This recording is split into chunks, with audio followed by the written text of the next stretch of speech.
во смисла на надлежностите. Знаат ли граѓаните кој за што е надлежен и каде што треба да бараат? Дали општините доволно, вклучувајќи го и град Скопје, прават доволно за да ги едуцираат своите граѓани, или тоа само за избори се манипулира? Мислам дека никој не ме интересува едуцирање на граѓаните. Нас на политичките табори им одговара неинформираноста на граѓаните и секогаш се користи токму во овие преписки и мавање со снежни топлики, што би можел вака да го наречам јас народно кажано.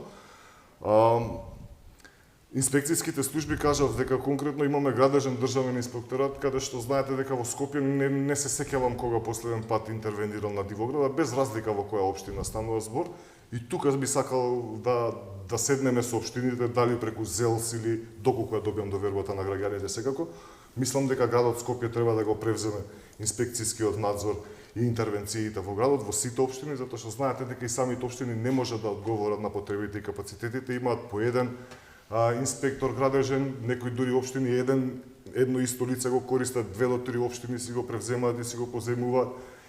Треба да се размислува во насока на нова систематизација која што ќе овозможи токму овие позиции во систематизацијата на општините и на градот да бидат со зголемени плати за да можат да станат атрактивни за луѓето кои што работат оваа работа да се нафатат. Знаете, не е лесно ни да бидете инспектор, ви се постојано сте изложени на закани, на апели, на тајни пораки, на скриени пораки кои што ве опомнуваат во некои, да не речам, полусомнителни или сомнителни или обвинителни акти, така да овие луѓе треба да бидат заштитени, треба да бидат комотни и да бидат охрабрени доколку сакаме навистина да се справиме со девијацијата и дивоградбите во градот, буквално на цела територија на градот Скопје, во сите општини.